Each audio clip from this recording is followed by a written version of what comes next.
हरे कृष्णा। तो आज हमारा प्रयास है कि हम, क्योंकि मकर संक्रांति का पर्व है, माता जी ने जैसे अभी हमें बताया महाप्रभु की लीला के बारे में, आज ऐसे ही 4 बीज में से हमारे एक और भक्त हैं जिनकी कथा आज मकर संक्रांति के पर्व से जुड़ी हुई है। कौन है वो? कौन है? भीष्मदेव। तो आज ही के दिन भीष्मदेव ने अपना देह त्याग किया था। जब आप कथा बता रहे थे ना प्रभु जी, तो मुझे लगा उसमें भीष्मदेव का भी नाम आएगा, क्योंकि उनका भी ऐसे था ना, उनकी भी इच्छा मृत्यु थी, लेकिन उन्होंने चुन करके आज का दिन चुना और फिर देह त्याग किया। तो मैंने कुछ थोड़ा ज़्यादा समय तो नहीं मिला, लेकिन जो पढ़ पाया भीष्मदेव के बारे में, पहले ही पढ़ा है लेकिन कुछ रिवाइज़ कर पाया, उस चीज़ों को भगवान और भगवान के भक्त और हमारी गुरु परंपरा की प्रसन्नता के लिए मैं बताना चाहूँगा। कोई गलती हुई हो तो इसके लिए क्षमा करिएगा, पहले ही मैं क्षमा मांग लेता हूँ। तो अगर हम स्टार्ट करें भीष्म पितामह की कथा से, प्रारंभ से शुरू करें अगर थोड़ा पहले, फिर फास्ट फॉरवर्ड करेंगे। तो भीष्मदेव कौन थे? गंगा पुत्र। लेकिन एक्चुअल में कौन थे वो 8 वसुओं में से एक वसु थे। तो 8 वसु, जब आप लोग भी 4 धाम गए होंगे तो वहाँ पर एक स्थान आता है, जब हम बद्रिका आश्रम जाते हैं तो ऊपर एक स्थान है जहाँ पर अष्टवसु, अष्टधारा वहाँ से प्रारंभ होती है। तो वहाँ पर हिज ग्रेस शुभ विलास प्रभु ने कथा बताई थी। तो ये बताया था कि अष्टवसु जो थे वो वशिष्ठ ऋषि के पास एक गऊ थी, कामधेनु गाय। इंद्र उसको चुराना चाहता था बार बार और वो नहीं चुरा पा रहा था। तो वो 8 वसुओं से सहयोग मांगता है और उसमें से एक वसु, प्रभास नाम का वसु, वो लीड में रहता है चोरी करने के लिए, और बाकी वसु 7 वसु भी सहयोग देते हैं। तो वो कामधेनु गाय को वशिष्ठ ऋषि से चुरा लेता है और उसको वहाँ से भगा के ले जाता है। और वशिष्ठ ऋषि इतने ज़्यादा योगिक सिद्धियों के साथ थे कि उन्होंने अपनी आंखें बंद की, उन्हें ध्यान आ जाता है और वो श्राप दे देते हैं। वैसे तो दिव्य हैं सब, अष्टवसु मतलब दिव्य हैं, सब देवताओं में हुए हैं। तो उनको श्राप देते हैं कि जाओ तुम जाके भूमि धरती पे जाकर के मनुष्य योनि में जन्म लो। तो ये सारे वसु उनके पास जाते हैं, विशेष तौर पे प्रभास को छोड़ के बाकी जो 7 वसु हैं वो वापस जाते हैं वशिष्ठ के पास और बोलते हैं कि क्षमा कीजिए, हम तो ज़बरदस्ती हमें लेके जाया गया, ये सब तो पाप जो कृत्य किया है ये तो प्रभास ने किया है, हम तो उसके सिर्फ सहयोगी थे और मुझे हमारे 8 साथ में इसलिए साथ गए थे, लेकिन हमने कर्म नहीं किया ये। तो जब ऐसा बताते हैं तो वशिष्ठ जी समझ भी जाते हैं। तो वो श्राप देते हैं कि ठीक है, तुम्हें जन्म तो लेना पड़ेगा, लेकिन जन्म लेने के बाद तुम्हें पृथ्वी लोक पे ज़्यादा समय नहीं बिताना पड़ेगा। इस पूरी कथा के कारण ये सारे के सारे जाते हैं उसके बाद गंगा के पास और बोलते हैं कि माता आप ही मदद कर सकती है हमारी। तो ये सारे के सारे 8 के 8 गंगा पुत्र के रूप में प्रकट होते हैं शांतनु से विवाह के कारण। लेकिन क्योंकि पहले 7 को लिबरेशन जल्दी मिलनी थी, मुक्ति, इसलिए जैसे जन्म होता है वो गंगा उनको डुबा देती है। तो 7 ऐसे डूब के फटाफट लिबरेट हो जाते हैं। 8वें नंबर के जो हमारे प्रभास थे वो गंगा पुत्र भीष्म बन जाते हैं, और ऐसे उनका प्रकरण है कि कैसे वो प्रकट हुए। होने के बाद हम जानते हैं कि हमारे 12 महाजनों में एक महाजन ये भी हैं, भीष्म पितामह। क्यों हैं? क्योंकि भीष्म पितामह भगवान की अनन्य भक्ति करते थे, लेकिन उन्होंने अपने ऊपर इनफेमी आया कि लोग मुझे बुरा बोलेंगे, उसके बावजूद भी उन्होंने भगवान की लीला में सहयोग दिया। ये पूरी भगवान की लीला थी जो महाभारत में हुई, उसमें सहयोग दिया, और अपने ऊपर लांछन आते हुए भी उन्होंने भगवान की लीला के अंदर ऐसा कार्य किया जो कि बुरा दिखता था। जैसे फॉर एग्जाम्पल हम जब सुनते हैं कथा कि इनकी गोपियों की, कि गोपियाँ क्यों श्रेष्ठ हैं, क्योंकि जब रज ढूंढने थे भगवान के सर दर्द के लिए तो सबने मना कर दिया, नहीं हम नहीं कर सकते, लेकिन गोपियों ने, उनको इतना कर्म मिल जाएगा, पाप कर्म मिलेगा, लेकिन उसके बाद भी अपनी रज दे दी। क्यों? क्योंकि भगवान को प्रसन्नता मिलेगी। ऐसे ही हम देखते हैं समुद्र मंथन की लीला, उसमें जब विष प्रकट होता है तो कोई आगे नहीं आता उसको लेने के लिए, सब देवता घबरा जाते हैं, लेकिन शिव जी उसको ग्रहण करने के लिए जाते हैं, भगवान को प्रसन्न करने के लिए, राइट। तो जो इसलिए उनको महाजनों में गिना गया, शिव जी महाजन है और इनको भी महाजन में गिना गया। और प्लस साथ में जो उनका अनुसरण, उनका आचरण है, अनुसरण है, स्पेशली किस तरह से अंतिम समय में शरीर त्यागना चाहिए, क्या भाव होना चाहिए, वो उन्होंने दर्शाया, इसलिए महाजन बने वो। अब फास्ट फॉरवर्ड करके हम पहुंचते हैं एक लीला में जो हमने शायद पहले भी चर्चा की थोड़ी सी, कि कंट्रास्ट देखना, दो स्थितियां हैं, हम दो स्थितियों को देख रहे हैं। पहली स्थिति है कि युद्ध प्रारंभ होने जा रहा है, भगवत गीता जो आपने बताया, भगवत गीता में युद्ध प्रारंभ होने जा रहा है, शंखनाद हो गई हैं, सब लोग एकदम रेडी हो गए हैं, बस तीर चलाना है और सब। उससे पहले युधिष्ठिर महाराज सब प्रणाम कर चुके थे ऑलरेडी अपने आचार्यों को, भीष्म पितामह को भी। अब युद्ध प्रारंभ होने जा रहा है, शंख बजने का मतलब युद्ध स्टार्ट हो गया अब। लेकिन उस जैसे ही हो जाता है उसी टाइम अर्जुन क्या बोलते हैं, रुको, मुझे पहले बीच में लेके चलो, मुझे जाके देखना है कि क्या हो रहा है, दोनों कौन आया मुझसे लड़ने के लिए। और जब वो देखते हैं तो घबरा जाते हैं अर्जुन। और पूरा प्रथम अध्याय जो भगवत गीता का उसमें ये है कि घबराए हुए हैं, हाथ पैर कांप रहे हैं, रोंगटे खड़े हो गए, गला सूख रहा है, त्वचा तप रही है, जलन हो रही है, और आखिर में गांडीव छोड़ देते हैं। ऐसी स्थिति हो गई अर्जुन की, युद्ध भूमि के बीच में खड़े होकर के। ऐसी स्थिति वाले अर्जुन को भगवान ने अगले 17 अध्यायों के अंदर समझाया कि क्यों जो तू करने जा रहा है वो कुछ गलत नहीं है, वो मैंने रचा हुआ है ऑलरेडी, तू तो सिर्फ एक निमित्त मात्र है, राइट, ऐसा बताया। और भगवान के बताने से वो 45 मिनट का जो संवाद हुआ अर्जुन को समझ में आ गया। और लास्ट में वो क्या कहता है, जो आप भगवान कहेंगे मैं वही करूँगा। मैं समझ गया मेरे लिए श्रेष्ठ कर क्या है। ये कौन है, अर्जुन। अर्जुन पांडवों में कौन से नंबर का पुत्र है, भाई है, तीसरे नंबर का। उससे ऊपर भीम और सबसे बड़े युधिष्ठिर। युधिष्ठिर तो धर्मराज हैं, और वो तो उससे ज़्यादा धर्मराज हैं, और बुद्धिमान भी उससे बड़े हैं तो बुद्धिमान भी हैं। तो ये तो हमने देखी अर्जुन की लीला, अर्जुन की कथा। अब इसी कंट्रास्ट में युधिष्ठिर महाराज को देखो। युधिष्ठिर महाराज, ये तो युद्ध से पहले ऐसा था, युधिष्ठिर महाराज युद्ध के बाद ऐसे हो गए। वो युद्ध में सब मर गए, उनको ऐसी टेंशन हो गई मेरी वजह से सब हुआ है, मैं राजा नहीं बनना होता तो ये सब मरते नहीं, मेरे जितने परिजन है सब जीवित होते, मेरे भाई चाचा ताऊ सब जीवित होते।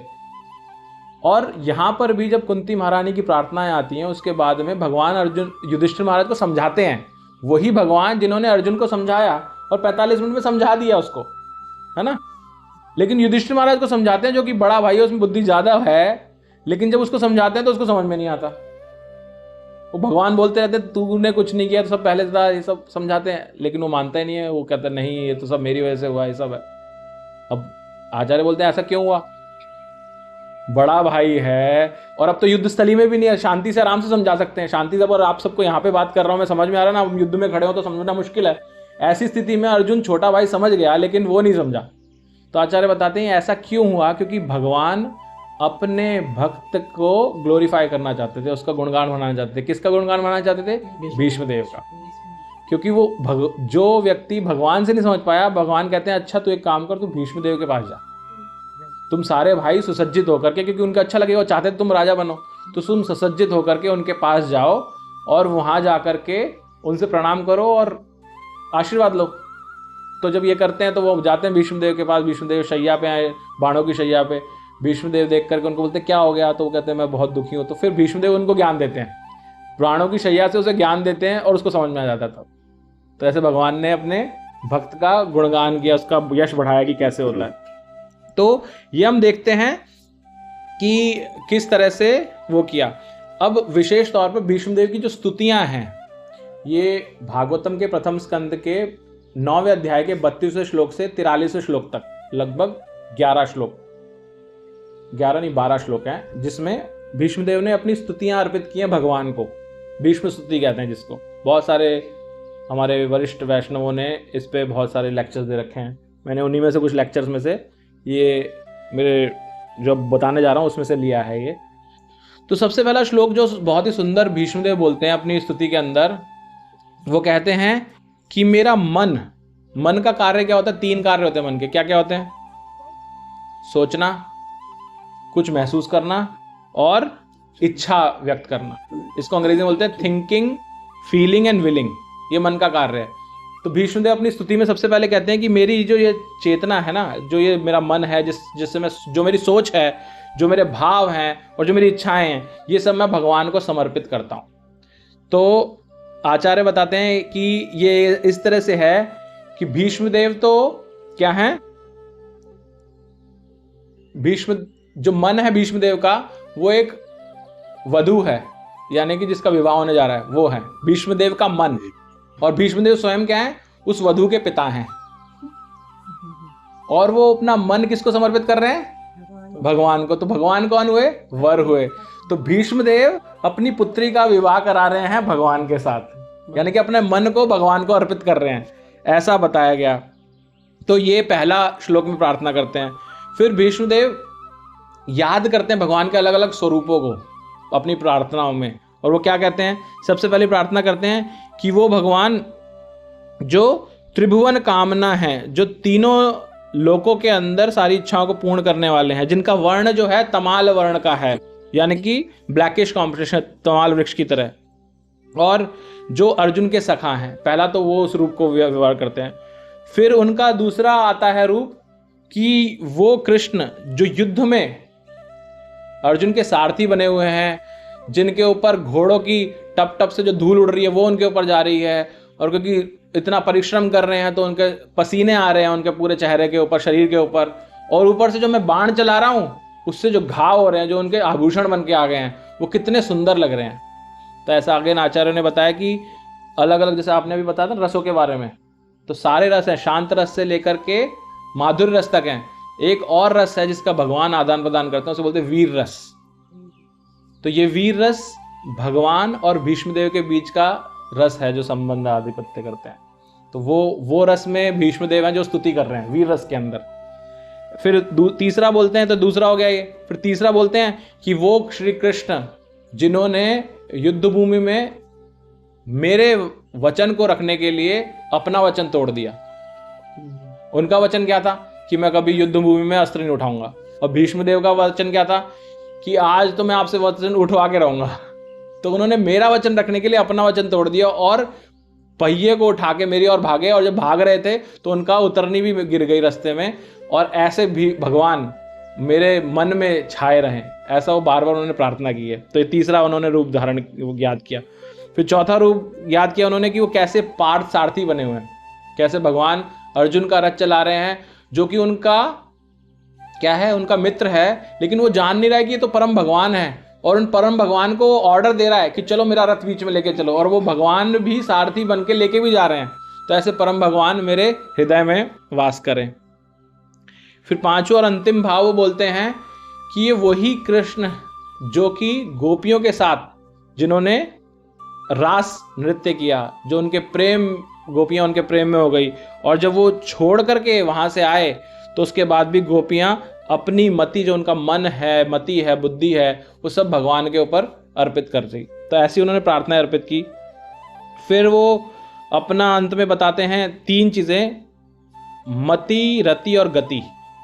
मति क्या है, मन जो वधु की तरह था। रति क्या है, आपका स्वाभाविक आकर्षण, वो भगवान की तरफ उन्होंने अर्पित कर दिया। और गति कि मैं भगवान के चरणों में, भगवान को अपने मन में ध्यान करके शरण लेता हूँ भगवान की।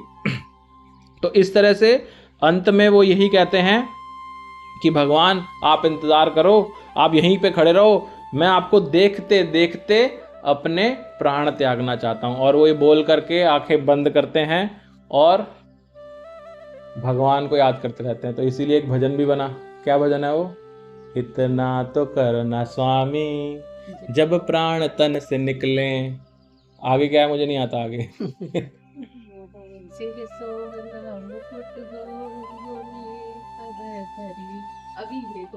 तो बेसिकली उस भजन का मतलब यह है कि जब मेरे प्राण निकले तो आप का नाम जो है वो मेरे मुख में हो।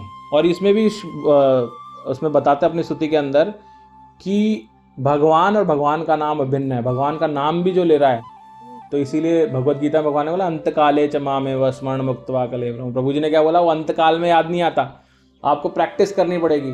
तो अगर हम स्टार्टिंग से प्रैक्टिस करते रहेंगे तो जो भीष्मदेव की स्थिति थी, जो उन कर पाए, वही हम सब भी कर सकते हैं अंतकाल में, और भगवान में सुनेंगे। और जैसे प्रभु जी ने बताया, भक्त जब चाहता है उसकी मृत्यु उस तरफ से होगी, अगर हम वो शुद्ध भक्ति प्राप्त कर पाए। लेकिन हमारी, एटलीस्ट मेरी नहीं है ऐसी शुद्ध भक्ति। तो मैं अपनी वाणी को विराम देते हुए भगवान से, श्री राधा गिरधारी जी से, जगन्नाथ जी, बलदेव सुभद्रा माई से, निताई गौर चंद्र से, गौर सुंदर से ये प्रार्थना करता हूँ। आप सब भक्तों से प्रार्थना करता हूँ कि मेरा भगवान में रुचि जागृत हो, मेरे अंदर बहुत अनर्थ हैं, वो सारे अनर्थ नष्ट हों और भगवान के नाम रुचि बढ़े। ऐसी प्रार्थना करते हुए मैं अपनी वाणी को विराम देता हूँ। हरे कृष्णा कृष्णा कृष्णा हरे हरे, हरे राम राम राम हरे हरे।